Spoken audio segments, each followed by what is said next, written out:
Yo, what's going on, my people? Welcome back to the channel. Welcome back to Saeed TV. We are back live for Straightjacket podcast 299, one away from 300 podcast, Straightjacket podcast. So big up to everyone who's been on the journey with us so far. It's been a wicked journey.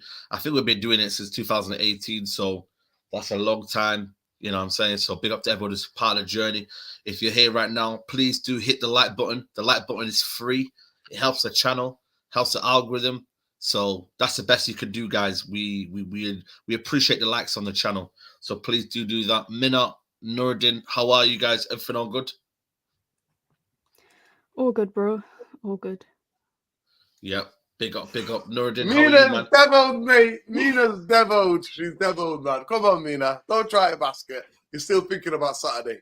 No. I'm over it, man. On to the next one. Yeah. Yeah, I'm all right. I recovered yesterday. Obviously, it was a long day for me. Big up to Saeed and Faz. And we did a watch along. We shot a video. We went to the protest in Liverpool. I did it all, man. I did it all on Saturday. But yeah, my voice is just about recovered. Yeah. Absolutely, yeah, good. Man. Yeah, good. Yeah. Yeah. Big up to everyone here. Listen, I've been ejected from the house, man. Nurdin and Faz, you know what I mean? The council came to me on the weekend, and they've kicked me out of the house, guys. So unfortunately, I'm homeless now. So I'm just in their auntie's house now, just chilling. Now I'm only messing. Listen, people, the Wi-Fi just decided to stop working. I was live today. I went to get a haircut, went outside, seen a few people, came back, and then it just stopped working, man. So yeah, we are here. Shout out to the auntie. You know what I mean? I miss this, you know what I mean? This surroundings and whatnot. So yeah, man, we're here. Big up to everyone who's here. And yeah, let's go straight into it. Are you sitting on a Fari'ad bed? I can see you're sitting on a Fari'ad bed. No, it's right here though. It's right here though. But everything's here, you know. These are memories, man. I used to do my watch-alongs in here as well, some of them.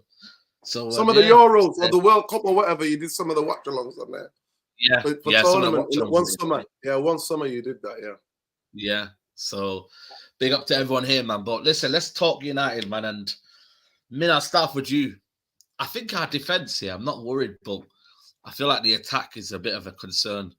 5 goals in 5 games. We got 3 against Southampton, which is fair enough. But none against Liverpool, one against Fulham, one against Brighton, none against Crystal Palace. Like, what are you saying for the attack? Like, because it's a mixture of good quality versus not so good quality. Some impact, some not. Some are great but don't score.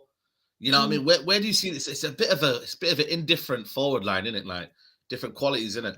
You know what it is? Is the defense? I'll say I feel a bit more comfortable with our backline. And speaking about the Palace game, Glasner made changes at halftime because Palace were struggling. Mateta, was struggling against the Lit and Licha, and Eze couldn't get into the game. They were on him like a fruit fly. They were following him around.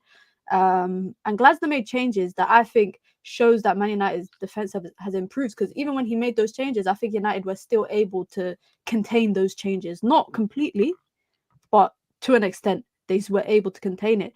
Obviously, the biggest worry is Man United in front of goal. We can sit here and talk about XG. We could talk about creating chances, etc. But the real kind of detail is that United are not scoring, and it's not just that; it's the rate in which they are scoring under Erik ten Hag as well. First season, 58 goals. Next season, 57 goals. Erik ten Hag is not that far off in his time at Man United of having a goals scored and goals conceded being relatively equal. I think it's 106 goals conceded and 120 goals scored in about 2 years and 5 games, 2 seasons and 5 games. Is that true? That's the record in the Premier League. That's his record in the Premier League. Wow. And I'm not going to put the blame on him like on Saturday, because I don't think I can put the blame. Actually, let me retract that. I can put the blame on him for his substitutions, but for that first half, I cannot say it's his fault as to why Manchester United are not scoring, because Manchester United created heaps of chances, right? That Garnacho first one, that chance he has, kind of cuts it across goal. Henderson makes it easy save. De Ligt's header, I think Henderson was lucky. I think Henderson was lucky because I think De Ligt did everything he needed. He didn't know where it was. Yeah, he didn't know where it was. He headed it down to try, aim to go between his legs, and he just spreads himself out and it hits the kneecap, the side of his kneecap. I think Garnacho, the first time shot that he takes, that's just unlucky off the bar. The follow-up from Bruno should be better. There's another chance that Xerxes created for Bruno for me, which he should have taken it a bit better. He hit it first time outside of the boot. But for me, Crystal Palace were there for the taking. And I'm not even going to say Crystal Palace were bad. I actually think Manchester United nullified a lot of what they tried to do throughout most parts of the game. And that's why I'm not worried per se about the defense. If Man United can stay fit in the back line, and Lenny Yoro comes back, Luke Shaw comes back, Malacia comes back, and we've got options for rotation, I'm not concerned too much about the backline. But equally, guys, we shouldn't be, because Manchester United have spent a heap of money on that backline. So Man United, we should be comfortable with our backline. We should be comfortable with our goalkeeper. But for me, it's just the finishing in front of goal. And then, the choices of substitution, which for me completely took the sting out of the game for Manchester United. Man United actually changed their approach and started going long after the substitutions. And is that going to be the path that United go down every time they can't break down a low block? Are they just going to start going long? I would much rather United had continued, and this might be a hot take, but I would have preferred United to continue how they played in the first half, in the second half, and draw than draw in the manner in which they did. Facts. I think for me it's difficult because the first half I don't blame Ten Hag in it, but the second half, the management of the game was just all off. And sometimes it's not how you start a game, it's how you end it. I think that's equally important. But I just don't know if I started somehow a bit confident about the goals, but when I look at the style now and I'm like, I just don't know if we've got any killers, man, in front of goal. There's no killers. You know what I mean? It's all fun and well scoring against Barnsley when you've got acres of space. And the way Rashford, come on, man. You see how Rashford went in through all the players. I was just dancing around them. He nearly lost the ball, then he scored it. You got Garnacho, who is a better impact player. Amad Diallo, very pretty player, but I need to see some goals from him. Again, it's one of them. But it's very difficult, It is very, very... Bruno Fernandes, you normally associate goals with Bruno Fernandes, but he can't even score now, It's very, very tricky, because it's like the back line is quite nice. Like you said, you're comfortable with the back line, but it's like that should be the foundation of what we should do. You know, foundation should have been the defense, but now the attack is where. But I don't know. Is it one of them? Are we looking at this too soon? It is only 5 games in the Premier League. It is only what? How many are we in terms of the whole game? Are we playing 7 games this season altogether? Is it 7 games? I don't think it's too soon. I don't think you don't think so, no. No. I don't think it's too soon, because what we're gonna wait until it's 15, 20 games into the season. At that point, it's too late to, make any changes and hope to improve the situation. Because what happened last year, we got to December, I think it was, and everybody was just like, oh, next season, man, let's just end the season and next season. So we should analyze it from the jump, from 5 games in. I think 5 games is enough of a number of games to kind of understand the context of what United are potentially working it with. Because if you think about the Fulham game, right, and then you think about each Premier League game that we've played so far, what's been the reoccurring theme? It's been the goals. That has been that's the main kind of reoccurring thing. So I think that is, if it's a problem 5 games into it, it's going to be a problem 10 games in, 15 games in, etc., etc. Yeah, Nuruddin, where do you see it? Where do you see it, Nuruddin, in terms of the goals? I mean, let's be honest. We created 4 chances in that first half, and one of them should have gone in. But the idea that, and that's why this stat that, big up Khalees from Medina last, this stat that he brings up, I'm sorry to say, but in the head you're thinking these are one-on-one chances. They're not one-on-one chances. They're not. They're counting Ahmad against Brighton, where Diogo Dalot crosses the ball and Ahmad is running at full T and he has to adjust his body with the wrong foot and try to get a goal in. No, that's not a big chance. I'm sorry. That's not. For me, certain things, stats without context, they're nothing. At the end, Manchester United it's this manager. It's the setup. I'm afraid to say it is 57 goals, 58 goals in this first season, 57 last season. And now we're 5. After what? 5 games gone. And we scored 3 in 1 game.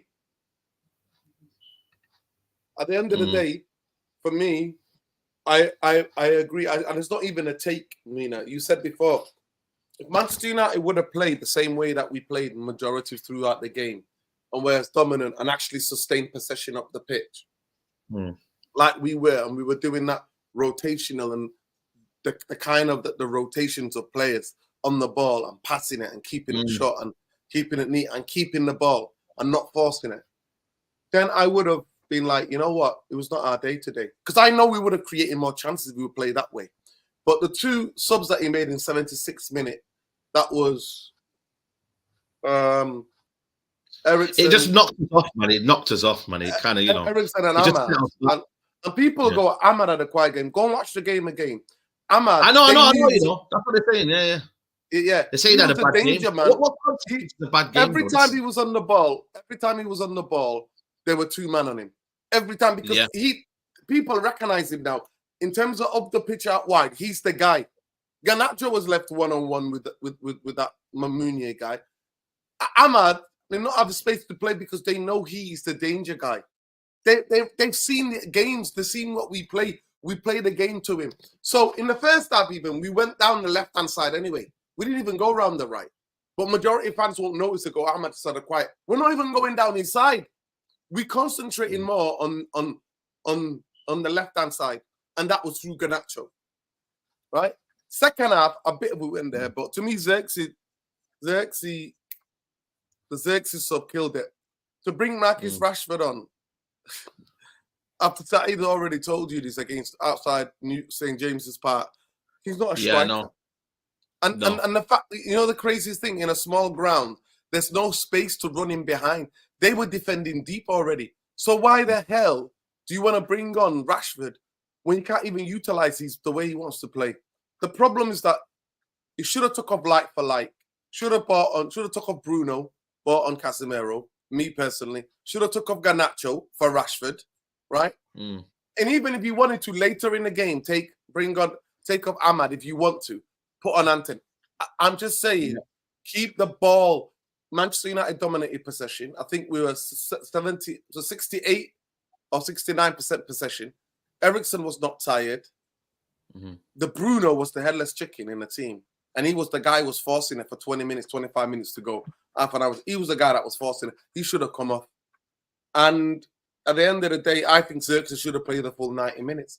That's me personally. But we're never going to know, innit? So I think it was self-sabotage from the manager. And if he would have kept the like-for-like subs, then I think we would have. Instead, we ended up with 4 roadrunners and a guy who's not touched the football for how many months? And that is Rasmus Hojlund.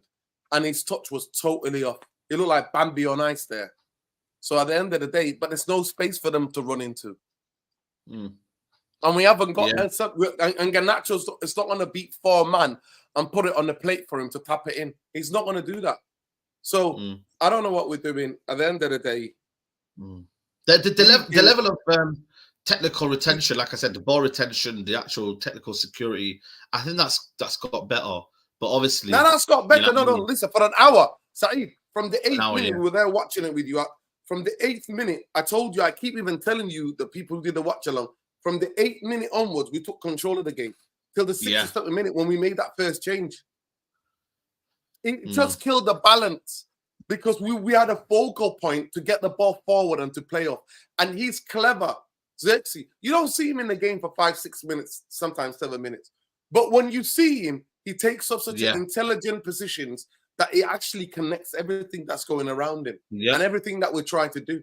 So at the end of the day, having, to me, runners on the football pitch when the team's defending deep, I don't know what tactic that was.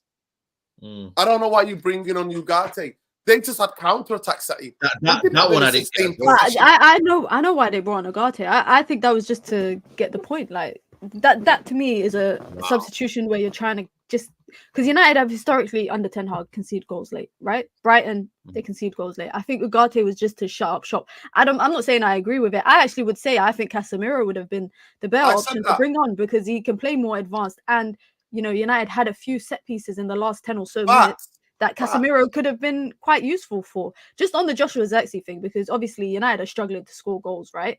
I was having this conversation with my friend on the weekend, and I was saying that if Zirkzee creates goal, like he could add 2 assists, right? Bruno puts away the chance, Garnacho puts away the chance, Xerxes walking off at 60 minutes with 2 assists. I'm not that. Are you not fussed about him not shooting much or trying to find the back of the net, given the fact of I think his role is different? Like if he could be half of what Bobby Firmino was at Liverpool, I'd be happy with that. Mina, I said this how many times? Manchester United fans hear the word striker and don't realise he's not an out-and-out striker. He's not a box guy. He's not a last shoulder guy. He in this Manchester United team setup under Erik ten Hag's tactics, he's the link guy. He's the guy, that central guy that you play off. He drops into certain areas to connect and to keep the ball ticking. But he's not the guy to put the ball at the back of the net. He's not. He helps. Even at his best season at Bologna, and that's with the tactics of a specific manager, of a system, Morata. So look at this here. They said the system is fine. The individual brilliance is missing. I mean, that doesn't make sense because when people score, we say it's individual brilliance. It's not the system. Exactly. Yeah. So how do you then navigate through that? It's mad. It's true. You need goal scoring wingers. Big up to Russell. You do need goal scoring wingers. Like right now, Diaz is getting goals. Saka will get you goals. Diaz is in the form of his life right now at Liverpool right now. It's ridiculous. Yeah. No, but also it's not just that. I think coming into the season, I said I don't know where United's getting goals from. I said at best in the league, if they get 60, that will be possible. But you look at teams like Liverpool, or just look at Arsenal for example, right? Arsenal do not have a number 9, but they have players who equally all contribute to goals. Yesterday against City, their 2 defenders scored. Has there ever been a game for Manchester United, hypothetically speaking, that United have had 2 of their defenders scoring? I don't think so. But Mina, they've got set plays. Obviously, the California, whatever his name is, California, Mr. California. That was just a fluke goal. He's not going to do that every game. That was just a. But Gabriel's going to do that every game. Yeah, Gabriel's going to do that. And you know what? Do you know what, Mina? They've got set plays in the way they attack. They keep the ball. They go to the byline. They got 2 guys who go to the byline, cut it back, and they've got Odegaard who doesn't fucking spam, who doesn't just even misplace pass that's 2 yards. Like, if you imagine this between you and Saeed on the screen now, that's what Bruno was doing. But nobody wants to talk about that because everybody just is in this abusive relationship, and they all got kind of like a Stockholm syndrome. But Bruno XG. No, if he's not there, some other player who's better on the ball, who's technically more secure, can help us. But no, Eric Fernandez don't want to take him off. Does not want to take him off. Yeah. If you looked at that game, he's the first guy to come off from the half an hour onwards because he's the guy that's tried to force the game where it doesn't need to, like it's the last 2 minutes. He didn't need to. And what does that do? Saeed, it destroys the rhythm of the game. It destroys the rhythm of the game. You know, I was gonna say, like, just on that, the way that like Xerxes plays, the way that Ahmad plays, and the issue that I have, like, for example, in particular with Bruno, my issue isn't Bruno per se, is the fact that I said this a long time ago.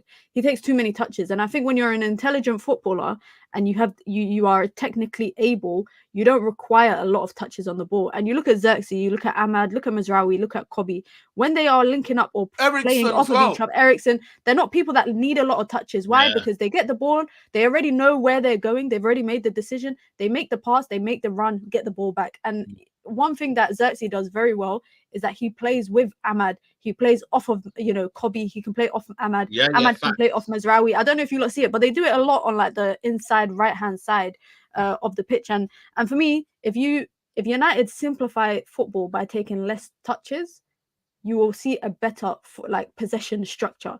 But then there's players in the team, in my opinion, that takes way too many touches that destabilizes the possession. And there was one particular moment, that stood out to me when Ahmad passed it to Mazraoui, and I think Mazraoui plays it to Bruno, and he tries to do like a back heel. It doesn't work out, so he turns around and tries to fizz it first. He tries to fizz it first time, and it hits the Crystal Palace player, and then they go on a counter. And that's just a minor example as that.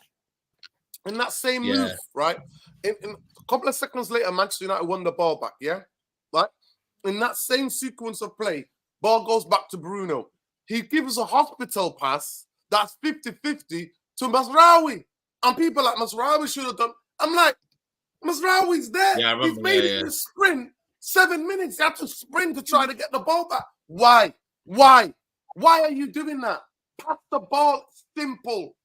Simple. Let the ball do the work. So we've got a guy who plays against us every week, since last season. This guy has not changed. But XJ is got XJ. Even for me, it's like, the build-up's good. We're trying to pass it through, Eriksen, etc. There's some good things happening in it. But it's that final action. Like, I've noticed it, Xerxes wants to do a little give and go. Garnacho as well, like his technical ability as well, like on the ball is not great, still not there, man. Like, he can't do the 1-2 give and go. He's just better when there's space in behind. That's when Garnacho is devastating in terms of his output. You know what I mean? When there's one touch give and go, it's not great. So I don't know. It's just frustrating, man. Because for me, against Tottenham, it's going to be a totally different game, guys. It's going to be a high line, and I think for me that will suit United. Maybe the next 2 games will the road runners, So play all the road runners, Is that what you're telling me? I think the next 2 games are probably going to be more suited towards, maybe playing that transition football again. But then if you're trying to move away from that and you want to keep the ball, then you then get frustrated and then they go on the break and then they hit on us. So what do you do then? You know what I'm saying? Like, do you keep the ball or do you just say, you know what, for these next 2 games, we're going to sit back and hit teams on the break, Because the next 2 are Aston Villa and Tottenham, and they traditionally play with that high line. So, big up to Killer says, players taking way too many touches slow the tempo down. Means passing and counters aren't as quick as they could be. And like the video. Yeah, people, like the video if you can, people. That would be amazing. Big up Khalees, man. Big up Khalees. Yeah, big up Khalees always, man. Finish it. I have to be honest. Not a scary team. I mean, look at new managers yet still kill games. Yeah. At the end of the day, the way I see this, right, it's going to be totally different games. But Manchester United, my only criticism and the lack of goals is that we're trying to score the perfect goal. And there are because obviously last season everybody was shooting. Remember, obviously last season under Eric Ten Hag, naturally everybody used to just shoot, right? And that's what I'm saying to you about having Anthony on the football, because you know what he's gonna do. He telegraphs it to everybody, right? Anthony's never making it back into the team, by the way. Yeah, he's never. No, listen, no. But people were screaming out for him, saying that, you know what people are saying? Ahmad just did what Anthony would have done anyway. And I'm like, what planet? On what effing planet? Maybe I'm wrong. Mina, how many times did you watch the game? And by the way, can somebody please send me a link to rewatch the games? Because the link that I used to use is not working now. Right? Somebody needs to send me a link, because that's what I go through. I try to find half an hour here, half an hour. The whole game. The whole game.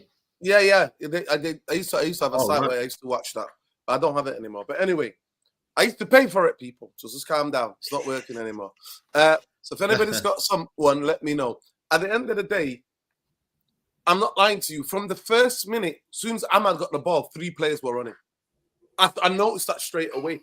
And that comes because when you are the guy that the team actually comes from, right?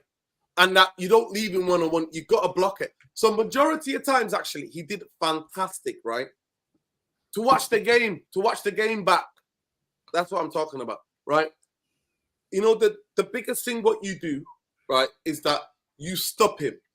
And I didn't see, and he actually kept the ball well. But then you got people on Twitter who are basically saying, yeah, but if you are doing equations, telling me, well, if you did this equation, then that means he's lost the ball. No, mate. Bruno lost the ball where Bruno lost that much of the ball where Manchester United dominated the game. Make it make fucking sense. Make it make sense. Manchester United are dominating the football and he's losing that much of the ball. So at the end of the day, like, I think Anthony probably will play on Wednesday. You go inside on Wednesday? No, I'm not at the game, no. But it is what it is. It is I what it didn't is sign for up me. to Europa League, man. I never signed up to Europa League. Yeah. But to me, it is what it is. Like, it's crazy, but it is what it is. Like, Manchester United are in this. To me, my only big criticism of Xerxes, of Ahmad, of Ericsson, of Kobe, and these guys, somebody just take the shot, man. You've already played 3 passes, right? The next pass is anywhere else inside the box or in the edge of the area. 4 passes, somebody has a fucking shot. Like, somebody has to try to have a shot. That, to me, is, and especially against Southampton, we saw it more against Southampton because we actually had the ball in the box. It was the most dominant in terms of how long we were in the box. Against Crystal Palace, we were in and around the box. We weren't inside really the box, right? A lot. Sustained, right? So, for me, I'm just like, somebody on the angle, you got a free shot, have a shot. And don't always try to score this perfect tap in where you're walking it in. You shouldn't be doing that. Yeah. You shouldn't be doing that. And the biggest thing is this, what happens then to our fullbacks, Saeed? Because our midfield is our deficiency. I don't know if being both of you have realized, is that in the build-up play, they are almost midfielders. Masraoui I know. help the midfield. That means that they're not going beyond the wingers and they're not going into the byline as much. Against Crystal Palace, no, I didn't see one time where Diego Dalot was on the outside of Garnacho and I didn't see Masraoui on the outside really of Ahmad, like, in the box or outside of the box on a touchline. 2 crosses that were made in the whole game, as far as I can remember, were Ahmad in the box taking somebody and whipping them with his right foot. Do you remember that, Mina, or am I making it up? No, I remember it. No, but also I realized against Palace, because they playing with defending with a back 5. I don't know if you saw a lot. They were playing. United were building up 3-2-5, and Dalot was coming in with Kobe.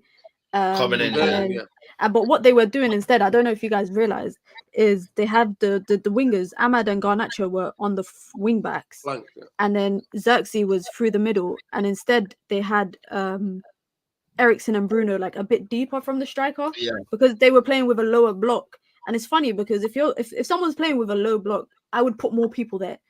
Like, Yeah. I actually think Yeah. a 3-1-6. Inside the box. Yeah, put more people there. But it looked like Ten Hag regressed away from that and opted for that. And I think Dalot, for me, I prefer him more like in the half spaces centrally. Personally, I think he's very good on. Also, ball. the fullbacks not been overlapping as much as well. That's They haven't as well. been. That, But No, has that that's been not- Ten Hag's kind of system to have the throughout. fullback overlapping? yeah. They But didn't Luke do Shaw's it. the savior, isn't it? Luke Shaw's the savior, man. He's gonna come back and No, he's listen, gonna be ahead Diego of- Dalot did it. Diego Bravo. Dalot did it for that Garnacho goal. You know what I mean? Garnacho goal for Southampton. Diego Dalot and who played Yeah, it? yeah, It was Casemiro. Yeah. Casemiro played it. So at the end of the day, for me, I just look at.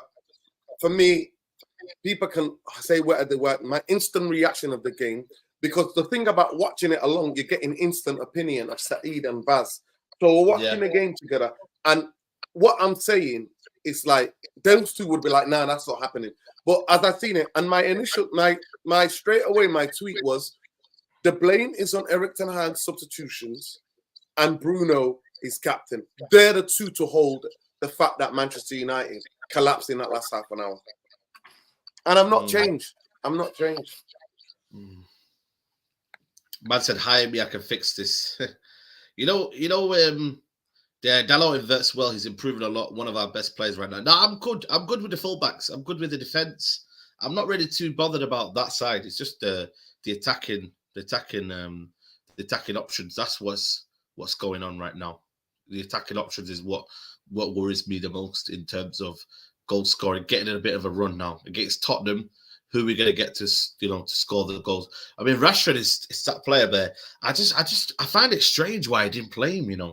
September we're talking about here now, and it's like I think everyone now knows like Garnacho's not a starter in it, But still, the manager saying, is that conversation still there though? Because he's got the most goals assists out of the front line in less time. Yeah, but I mean, majority of it he got it against Barnsley.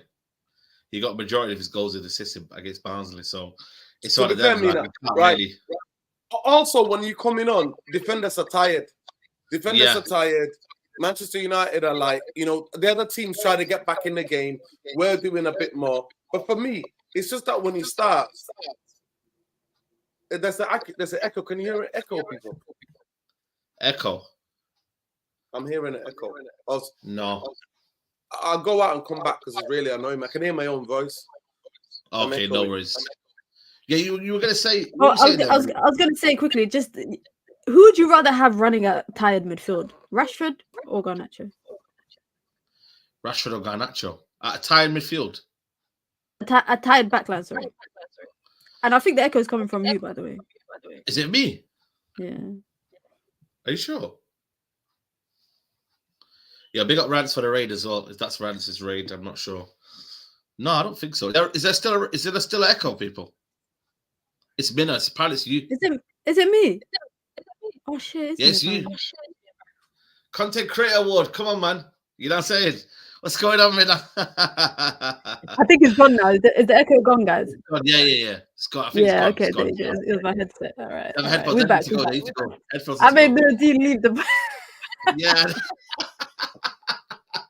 He's probably stressed now. You made it stressed. Oh my days. It's crazy. But no, going back to what you said there, it's you say Garnacho, Rashford. In terms of, but you know what it is though? They both possess different qualities though with Rashford and Garnacho. Like they both possess their own kind of qualities. But for me, I'm starting Rashford all the time instead of Garnacho. You've got to start him right now, especially. Okay, if the season happens, well, cool. But now you got to start Rashford because Garnacho, like I said. But then again, Garnacho scores them 2 goals, and we're having a conversation here about maybe him, saying right, it's been justified. So we're not. It's fine margins, isn't it? When you look at football, man. If he scores them 2 goals, we're laughing. Everyone's like, "Yo, Garnacho could maybe start against this player." But Rashford, when he came on, though, with or without the manager, he had no impact. He had nothing. Like I know he played up front for about 5-10 minutes, but he went on the left-hand side though, and he didn't do anything. So we could talk about, manager tactics or not, but he didn't do nothing. He didn't isolate the centre-back once. He didn't isolate the fullback once. Nothing. So, you know, the players as well are just not great at all. Let's be honest. He had like 14 touches. Bro, I can still hear 14. the echo. Saeed, it's you. You made Is it me? Nuruddin leave, and you made me take off my headset, and it's you that has the echo. Oh, my audio went. Oh, yeah. It's mine. Can you hear it now? You can't hear it now. It's gone now. Is it better now? Yeah, it's better now. There's no echo now. Thank God for that. You owe Nuruddin an apology, and you tried to make me think it was my fault. Webcam audio. It is me then. I'm sorry, honestly. Like I said, echo was mad, mate. I hate hearing my own voice. I sound like a muppet. People have told me as well. But yeah, no, Rashford only had 14 touches in 30 minutes, and I think most of that came when he went, when he was in through the middle. Man said, "Howler, stinking hooked." Saeed on Eric Ten Hag vibes. It's you the problem, not me. We play dynamic football. Gosh. Oh man, you know, if it's at the end of the day, yeah, the game. Listen, goals change games as well. That's the big thing that, at times, for me, I still blame Eric Ten Hag and I still blame Bruno because they didn't need to do that, right? We didn't need to get the runners on for a team that's defending low block, right?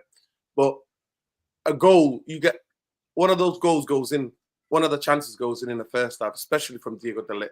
And it's really interesting. Me and Mina saw it the same. In real time, I said, Henderson's so fluky. That was the fluky save. Like, no way did he mean like his leg to be there. And then I think that Bruno saw the ball coming. He should have took a touch. Eriksen there buries that ball. 100%. If Eriksen's in that position where the ball's come off the bar, he's taking 1-2 touch and then putting it, just tapping it into an empty goal. 100%. I agree with you.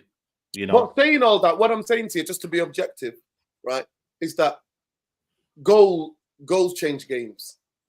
Goals can change the dynamic of a game. And the longer you don't find it, the more they get confident. But yeah, it is. I just think people need to shoot once they're inside the box.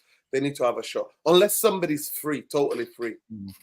I watched the AC Milan derby. I watched the Milan derby last night. Oh my God, they got the guy who's on the. Oh, he's quality. I don't know what Reinders. Reinders, he was amazing, by the way. He's the only guy that I would actually buy in midfield. We need somebody who can carry the ball, who can play. Right, but they bought on a guy, and he's got Oscar. He missed sitters, and his pass in the last third was just horrendous. And I'm like, why do you remind me of Manchester United player? And I look at him and think, bloody hell. He's like Bruno. He's like Bruno, mate. It is what it is. But hey, you see my boy Roberto De Zerbi, Saeed, yeah? 5 minutes. Yeah, top of the league. Top of the league, I think. Top of the league, mate. Yeah, top of the league. PSG are struggling. PSG are struggling. And you know what? That is what. Now, that doesn't say that they're going to win any league, but at this moment in time, his team, that's it. Okafor, yeah. Oh my God. Yeah. He's garbage. They bought him from Salzburg. Let's talk about Hojlund. Mate, Mino, like a lot of people have given up on Hojlund, you know what I mean? Like they say he's not the one. Like I still believe it could be a big season for him. I'm not giving up on him just yet, but how confident are you him getting the goals? Because when you look at the goals he got last season, I think he got no goals in how many games did he go without a goal? I think it was in Premier League. All I remember, he scored on Boxing Day. That's all I remember. Yeah, but then he scored in Champions League. Obviously, didn't mean nothing. Then after that, he went for a goal sparring where he didn't score. Then he scored from January all the way. He scored like 7 games in a row, record. But yeah, like Hojlund. What do you look at him like? You know, it's a bit of a sticky one, isn't it? Yeah, I feel like the pressure is always on you if you're United striker. Yeah, true. Like the pressure's always there. But I'm expecting him to build off last season. I'm not gonna lie. Last season it was his first year, so I think a lot of people were cutting him slack. But this season, in my opinion, I want to see him play with Xerxes. I actually think it would be the better of his performances if he plays with Xerxes. Obviously, I'm just assuming. But looking at last year, and how he played and how he was able to create quite a bit for himself. If he has someone he can kind of feed off directly behind him, that also the centre backs have to kind of mark, it would actually be a good, it would be a good situation for Manchester United, because equally so, then the wingers have space to run into. And I think Xerxes is a good creator. For me, I said Hojlund has to get 10 to 15 goals in the league. At the beginning of the season, I said that he has to get 10 to 15 goals. But that's what I said, though. And then everyone was they were going mad. They were saying, oh, but then, okay, so how much does Xerxes get? I said, if you get 10 from Xerxes. So then how much Garnacho will get? But then it's like, you can't really expect, like the fan base don't think that Hojlund could get another 10, 15 goals again this season. They don't think I think Hojlund's a good player. I think he's a decent player if they're trying to find him. Or if they're like linking up to try and find him. Huh? His touch is very, very bad. He needs to work on the touch. But that's the thing. He's if you take that responsibility away from him, you got Xerxes behind him who's responsible for taking the touch and creating. If you have Hojlund running in behind and he's like a horse. He can gallop. That guy he's got a quick acceleration. If you can find him running in behind centre backs, it's the only thing between him and the goal is the goalkeeper. So for me, similar to Garnacho, because I think Garnacho's movement has improved off the ball. I actually think his movement has improved quite a bit off the ball. If people can find Garnacho, Dalot found him for a chance. Xerxes found him for a chance. If they can find him, they should equally be able to find Hojlund. And I think last season, the reason why I don't think he was scoring, like it took him 16 games or something in the league or 12 games to score. I don't think people were trying to find him. Like Champions League, you don't remember, he took matters into his own hand. One of the games, he picked up the ball from the halfway line and ran with it to score. I think he had to create himself. Now, there's my worry for the forwards in particular. Xerxes, not so much, but more so Hojlund, is they're not good in the air. So if United suddenly decide to go long ball and Onana's just hoofing it up to the strikers, he's losing those duels. Who would you have, Nicholas Jackson or Hojlund? Who would you have? No, Hojlund. Listen, I'm not going to lie to you. Wow. Saeed, what we saw, and people are panicking, like I said to you, the guy just come back from a ruptured hamstring. And to me, I don't know what coach brings on a player to give him minutes. You've got FC20 on Wednesday. You start him, and then you take him off after, because at least he can be able to play himself with the touches. So if he's looking rusty, he can play himself into the game, and he can take him. But he don't want to do that, though. The manager never does that. Though. Right. He lets that's what you do. If you want to bring somebody back, that's what you do. At the end of the day, we all realized, because people used to, obviously, because his face didn't fit. Like your famous saying, because the face didn't fit. So majority of people would be moaning about Martial, and going, he's lazy, he doesn't do anything. Here's a guy who's literally all run in every direction. Manchester United were not giving the ball to him. Manchester United, we've always known, because under Eric Ten Hag specifically, we were not having sustained possession of the pitch to really play through and isolate our striker with a one-on-one. Do you know what I mean? Or play in behind him, right? Or cross the ball to him. So playing striker for Manchester United has always been what? The graveyard shift. It's the graveyard shift. Yeah, it's the graveyard shift. So this idea that we're going to make judgments, to me, I would say to the manager, bring me on in another game, man. I'm not got rhythm. I'm rusty. And to be fair to him, certain players here, Alan Shearer is one of the best that I've seen watching football. He could be injured. He could have a 6 month out, come back in straight away. The rhythm. He's got the rhythm. Certain players needed 3 to 4 games to get back on the rhythm. And 100%, Rasmus Hojlund's like that. Remember when he got injured last season? Remember, we were all predicted it because the way he was running and the way that they turned him. I always said they turned him into a UFC fighter or a Mortal Kombat fighter, because we used to just move the ball to him and go, fight! That's what we were doing with him. Fight!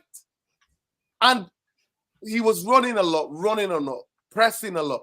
And me and Jarvis on United Real Therapy said, I bet in the next couple of games he gets injured. 2 games later, he got injured, right? And then when he came back, remember, he looked clueless. It took him 3 games to find that again. So at the end of the day, I just think set up a behind closed door games for him with a youth team. That's what's certain, and that's the thing that don't happen anymore. To be fair, what modern football has changed. Back in the day, Uncle Nuruddin story time now, people. So get your cocos, get on the couch. I'll explain to you. Back in the day, it used to have reserve football. Reserve football was some of the youth team players, and then you used to have players who are injured, who were coming back, or players who are in a squad who are not in a match day squad. How they would keep themselves sharp is by playing on a Tuesday night. It used to be mainly Tuesday nights, reserve games. If you play on a Saturday, some reserve games will be on a Monday. So reserve games was a way to how to bring people back slowly through that match fitness, that match rhythm, and that's what you do. Now, since they got rid of that and developed the academies, now you can't do that, right? You can't do that. So at the end of the day, let's not get giddy and excited. And by the way, I saw a stat here and showed Manchester United's under 21s actually beat Barnsley when people were getting gassed about our first team beating them 7-0. Can you imagine that? On the 20s. Yeah, away from home in the cup.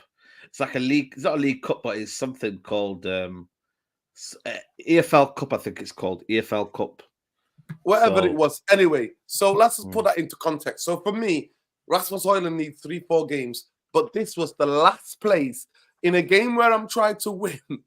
Bringing on injured guy that's been out for months, knowing him that from last season, it takes him 3 to 4 games for him to find a rhythm. I will not throw him in that game. Eric Ten Hag did not do anything. Do we have time though? That's the problem now. We're racing against time. At the end of the day, that's it's not about the. There's a guy that playing who needs actually 90 minutes. That's Xerxes. He needs 90 minutes. So why are you not playing him for 90 effing minutes? You saying that the guy's not being fit. So why are you not then? Now it's game 5. So surely by game 5 you give him 90 minutes. Like, what are we doing? You don't bring a player on that you know is going to take 4 games for him to find his rhythm. In a game where we need a goal. I still do not understand that. That is one of the most absurd substitutions. Absurd. Yeah. No, it's not great. It's not great, man. But for me, I was watching Danny Welbeck yesterday, I swear down. I wouldn't mind Danny Welbeck at the minute. Swear down to this United team because Saeed, Saeed, it was never about Danny Welbeck as a player. It was always about the injuries. That's what it was always about, that guy.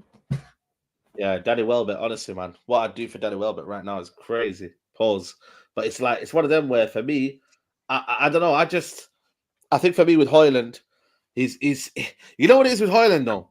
That trademark shot, it is one of them. When he gets on his right foot and then bang, you know what I'm saying? But he's instinctive finisher.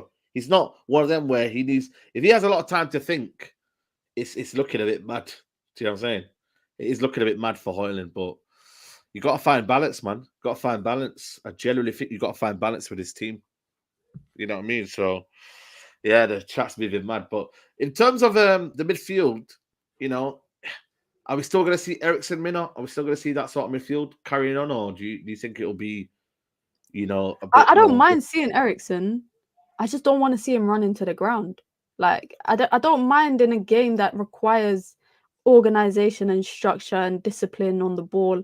I don't mind Eriksen playing 60-ish minutes, but when he gets gassed out, he has to come off. Like, for me, the biggest concern was if he played 90 on the weekend, having played 90 against Barnsley. Like, even we're talking about the substitutions against the Palace, but even the substitutions against Barnsley didn't make sense. You're telling me you're 5-0 up and you think the best thing to do is bring on Ahmad and Bruno, etc. Okay, I understand you might need legs. You want the players to get some minutes in their legs ahead of the weekend. But equally so, you're 5-0 up. You should take off Eriksen. You should take those kind of players off and bring on your young players. We praise you. We praise the manager for bringing Kobe through and bringing Garnacho through. But I think the Barnsley game was a good game to have a bit more academy players involved in the match day team. Because when you're 5-0 up, you can just bring on let your youth players come on. I was in the stadium exactly. I was like, "Where's Jack Fletcher? Right?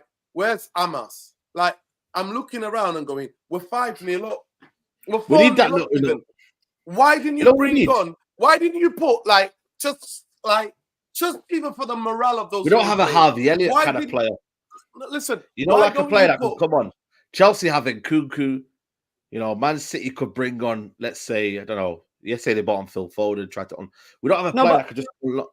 No, but that's like people that can impact the game. I'm talking about a player like Eriksen, for example, who I wouldn't mind if he has a role in the team this season. But realistically, he can't play against FC20 this week and then expect him to play again against Spurs. Like I'm saying, it's about being realistic. And also my other question is, Ugarte can play against Barnsley, but he can't play against Palace. It's mad. Because it doesn't make sense. Listen, Mina, I'll say this to you. The mighty Barnsley. Listen, genuinely, do you think Eriksen was shattered? I think Eriksen, Manchester United dominate possession. Eriksen was playing fine. Yeah, I don't think he wasn't running around much. Denmark. Does he not play 90 minutes for Denmark every game? Yeah, he does. But they play more possession. I've played the Euros for 90 minutes. They play. Listen, when you're playing possession football, you keep hold of the ball. You're not running. You're not doing basketball to vacation Erik ten Hag tactics, mate. You're not sprinting. The reason why our players get shattered is because of the basketball's a vacation of football, mate, that Erik ten Hag does. That's the reason why. And I'm not going to lie to you. One worrying thing is that we played all right with technically secure players on the ball for 60 minutes. Half an hour, we're back to square one, where you got roadrunners on the football pitch and nobody, and no space for them to run into, and nobody to actually construct it in midfield other than Mr. Give the ball away. Yeah, it's true. Keep liking the video, people, man. There's still 700 in here. Get them likes up. The likes help the channel, people. You know what I mean? It's free to do so. It's on the bottom of your screen. Also, the pin chat, make sure you follow Content Awards. Mina is going to be in there as well, so make sure you vote for her as well in the Content Awards pinned chat. Look, Mina, when does the voting close? Voting closes 13th of October, I think. 13th. Guys, listen, just do it right now. Just go on as you're watching us. Just open a window and just do it as you're watching us. Yeah, just open a window on your phone. Just do it now. She's a grafter, mate. She does a lot of the women's game. I go to Mina. If I know anything about Manchester United, I go to Natalie and Mina. Big up on Natalie. Right? Big up Nat, man. Yeah. She's a superstar. Yeah. Where's Nat? I've not seen her for a while. She about? Yeah, I've seen her. Yeah, she's about. Yeah, I saw her. Big up, man. I saw her through work, actually. Through work. We were in the same areas when we were working, but big up to her. In terms of the league position, Mina, you're not bothered about the league position right now? You know what I mean? We're, 11th? Bro, I was watching. I didn't even know we were 11th. You know that I was watching that match of the day. Yeah, I was watching match of the day. I saw the first half. I was sitting after the boxing. I was sitting with my family, watching match of the day, watching the first half. My cousin goes to me, "Where's your team?" I was like, "No, they're there. They're there." I'm looking. I'm like, "Oh shit, they're not there on the first." You know, the first half when they show it. I only saw then that we're 11th. I was like, "What the hell?" Yeah, it's 5 games in. When it gets to October, November, I'll start to pay more. No, actually, October, I'll probably start to pay more attention to it because. That's when the league start. That's where people start to, I think, kind of solidify where they're racing for. And right now, you look at Villa, you look at Liverpool, Arsenal, and City are the top 4, and it's going to be a tight top 4 race, guys. If you're just looking at those 4 teams, then you've got Chelsea somewhere around there, you've got Brighton somewhere around there. It's going to be that top 4 race this season. It's not going to be a joke. The table is shaping up the way it shapes up. To me now, just by curiosity. Your cousin who was telling you where's your team, who does he support? So they're only like 1 position ahead of us. Are they 9? They're like 1 position ahead of us. Oh my God. So he can't speak. You know, but you know what it is though, with me, it's like is this the best start we've had on the Ten Hag, or is this like where is this ranking like? It's not the best. Ten Hag, first season, second season, and third season, we had the same number of points after 4 games. Facts. Oh, yeah! Wow. Facts. After 4 games, we won 2, drew 2. I think this actually could be the. I can't remember exactly, but because we've drawn the 5th one, I might have to double check to see what was the 5th game last season and the 5th game before that. I can tell you, last season. No, this first season, we lost to Brighton beat us at Old Trafford. Then we went away to Brentford, right? We got beaten by Brentford. So they're the two disaster games. Liverpool, we did a massive protest. Some of us stayed out. Some of us went in the stadium. That was the game that we won. I don't know what was the game after Liverpool in his first season. We beat Liverpool. Was it Southampton away or was it Leicester away? Because we won. It was Leicester away. Was it Leicester? We did a 1-0 job. Leicester 1-0. Yeah. 1-0, yeah. And then I think we lost again, I think, or something like that, or somewhere anyway. But no, I think for me, it's one of them where I think the form, I think it's still not great. I think it's still 5 wins in Summit games, etc., or something like that. Like, you know, the form going in from last season. I don't really like to talk about the last season, but you have to look at it from a sense of, because a lot of people say we're improving, innit? Like, we're improving. You know, I can United see small improvements. I can see small improvements, but I can't see major improvements. But do you expect, like, the first season and then this season, after how much money has been spent and the type of players that have been brought in, a lot of the players now are the players that the manager brought in. So I don't think people's expectations are unreasonable to expect a change. But I don't you know think what it's for me, it's like, for me, it's like I'm kind of like one of them where I'm like, improvement should happen maybe in the second season after you've evaluated the first season. But like, I don't know, I can't get gassed by improvements in the third season. I don't know, For me, I'm just like, with how much we spent and the pedigree you've come into, like, everyone thought that Ten Hag was going to come in and set the world alight. Like, he's a very, very good manager. Like, I'm not like, it's something when we're saying we're more compact, we're a bit more, we're harder to beat. Like, these are things that I'm just like, it's not really it doesn't gas me. Do you get it? Like, it doesn't make me like, yo, wow, man, we're harder to beat because we conceded how many goals last season, or we were losing how many games. Like, it should be the norm though. And also, it was actually the first season that I was like, you know what, we're actually hard to beat. Apart from that 7-0, there weren't many batterings in that first season, and maybe the Brentford. Let's be real, a lot of us went into that 7-0 thinking that we could give Liverpool a good game. Yeah. Because United were on a good run up until that 7-0. Yeah. I do think we're getting gassed by basics, man. I think the United fan base, because the bar is low, and because of how bad last season is, like, people are just trying to tell me, like, yo, we're improving. Saeed, do you see the improvement? You're just trying to say, yo, Saeed, do you see the improvements? I'm like, I don't really, but I see small little things were a bit more compact. But I'm like, the first season, he showed he can do that. He showed he can be compact, though. He showed it last season. He can be compact. He's shown it, though.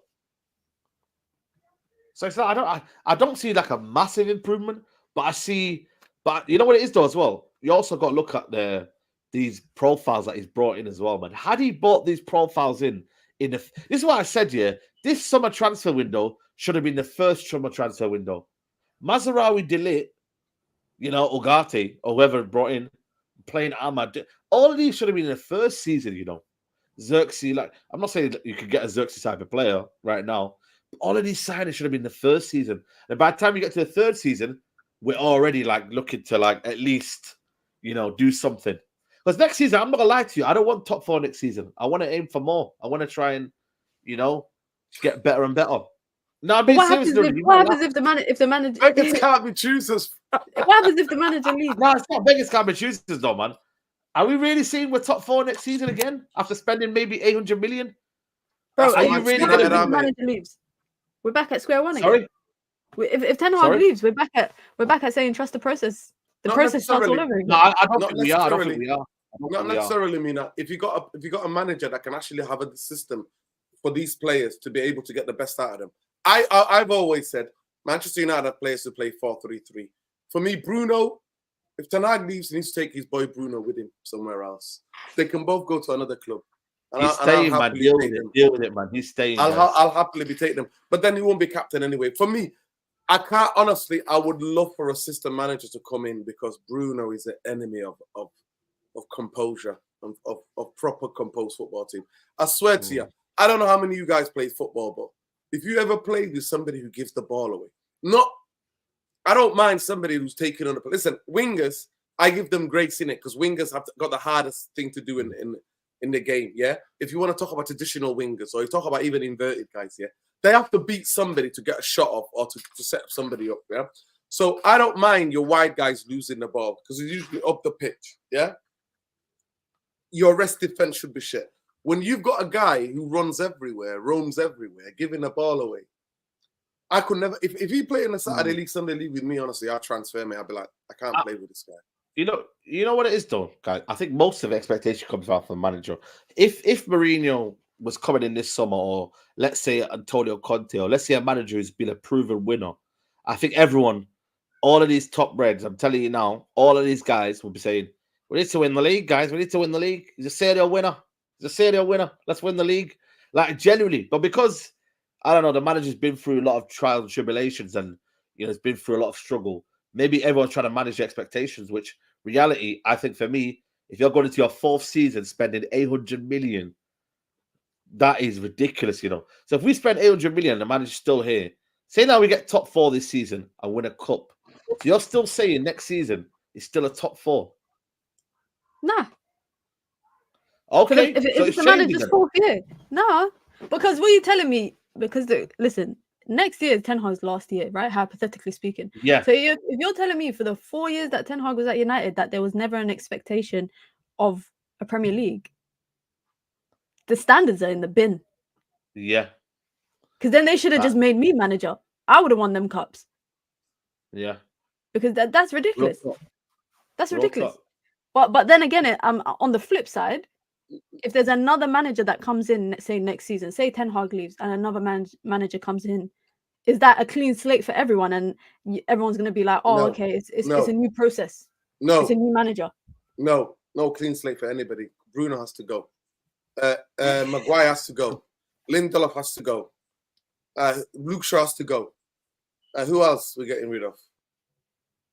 Anthony has to go. Like, you have to clear out Deadwood as well. I think rid of the old Anthony Deadwood, and now more Deadwood are here now. More Deadwood are here now. Rashford, yeah, as well. Get him gone as well. There's a lot that need to go, man. You know what I mean?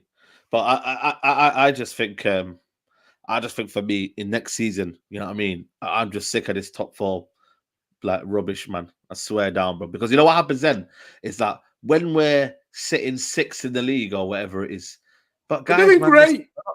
We're doing great. We're doing great. We're not far off top 4, guys. Come on, man. That's why for me, I'm like allow that, man. Go and get me. Go and challenge for the league, or go and look to be competitive for that league. You know what I'm saying? None of this kind of messing around and whatnot. Like genuinely, man. Because for me, it's not good for the fan base as well, man. This fan base that just see top 4 as a trophy, and then we get there, we do effing nothing, yeah. And we're just in there for no reason. It makes me sick, man. Like genuinely, like to me, top 4 mentality is the worst. It's the worst ever. I'll say it simple. Show me a journey. Get me on a journey that season 1, but after 2 years or 2.5 years, this team can go and fight for 3rd and 2nd. I forget Champions League. I'd rather be out of it for 3 seasons. If after 3 years, this team is challenging for 2nd or 3rd, like consistently. That's to me what I want. And a team that can then grow and then go and take the next challenge, actually get in a title race. And then actually when you're in the Champions League, we can go to quarterfinals and go, actually, we fancy ourselves. You know what I mean? Wednesday night under the lights at Old Trafford, we're taking anybody. I don't care who they are. But we don't have that. We're not like that, Saeed. We don't have that. Yeah. So at the end of the day, decision after decision after decision. And Ineos, like you said, have made the biggest to me. They've set us back 2 years. Keeping Bruno, keeping Ten Hag. But maybe to life, back to reality. With those two choices for me, you've set the team back. I swear to you. There is no way Eric Ten Hag kept his job on one FA Cup final. Like Mina said, Mina could have fluked it against a pissed off. But they didn't, because they took 2 weeks or 3 weeks to find out what his role was. So they didn't take they took a while. They took a while. You know what I'm saying? So they were definitely thinking about sacking him. Definitely. No, that's what I'm saying to you. They kept him on a one game. That became the decision making, Saeed. Oh, but the fans, a lot of fans wrote letters, concern. And to everybody who wrote letters, hold tight. Hold tight. That is crazy, man. The letter crew, man. I can't believe it. What's going on here you now? know what? Fabrizio And I would Romano. want him. One second. Fabrizio Romano claims Rashford has fallen out. Man United when they chose comment. Oh, rotate. Yeah, I don't know why the media, like, this is what United are nowadays, man. One guy gets dropped here, and then the media writing that there's a fallout between the manager. Like, what's going on with these people, man? Like, An agenda, innit? you look to write headlines, innit, man? It's weird. Yeah. It's weird. Look, he got dropped. Look how many players. Look how many players, Saeed, are on the bench of Liverpool of all the different forwards they've got. Yeah, bro. Right. Look at Manchester City. Look how many forwards they've got. Like the guys that can come on and change the game. They keep them on the bench. Like at the end of the day, it's just mad because it's Manchester United, Saeed. And it was Jamie Carragher. Jamie Carragher said something on Sky Sports saying, Jamie Redknapp. Yeah, that's it. Jamie Redknapp. He said, there's something going on, etc., etc. Must be something going on. I said, bro, he's just been dropped. And the manager's got it wrong. That's it. But Saeed, it's not that, right? Jamie Redknapp is there Saturday night with the game, the main game in the Premier League, us playing last on a Saturday. And he's thinking, how can I create clickbait things so people can click on Sky Football, Sky Sports? How can they tune in? And then this is what they do. They have their match, what they call them, broadcasters or their match pundits, yeah? Create news. So then Sky Sports News reports on what they said. And then everybody asks, so there's no source, nothing. He's just like, nothing. Oh, I see Rashford. It looks like there's something going on. You see what's happening there? Do you see? It's to create clicks. It's to create content that gets people talking. And that's what Sky Sports does. That is the classic example. All because he held bench for 60 minutes and he come on for half an hour. Garnacho's been doing that for how many games now? Yeah. There you go. I mean, there you go. Where were they when Amad Diallo was not even in the team against Liverpool? Exactly. Ten Hag fall out. There was no headlines then. No, but did you see Ten Hag's comments before in the pre-match press conference about Rashford? No. He said about something about like his personal life and that. Like he said, hold on, let me tell you. He said he warns Marcus Rashford he must maintain the right lifestyle if he wants to continue getting back to his best at Manchester United. And then he said, you don't get the right levels when you don't have good and a disciplined life away from Carrington. It's like he's indirecting him about something that we don't know about. Well, and then he went and we do know about it, but we can't say. Mina, we do know. We do know. But it's not just him, by the way. It's not just Rashford, by the way. So I like the fact that he's singling out just Rashford. It's fascinating, isn't it? The amount of shit we know, like, we can't say stuff on here, but it is what it is. And by the way, mark my words, it's not just Rashford. No, not just him. But the indirects are there for everybody to see. Yeah. But listen, people, we're going to wrap it up here. Big up to everyone who's locked in. Make sure, again, like I said to you, follow Minna and make sure you vote for her as well. Best new content creator, pinned comment. Community's here. Please do that. And make sure you like the video. We're not even hit 400 likes on the video, which is crazy, guys. You know what it is? It's like they punished the podcast for Manchester United's bad result. Yeah, it's poor. It's poor, guys. Just because it's a Monday, you're feeling lethargic.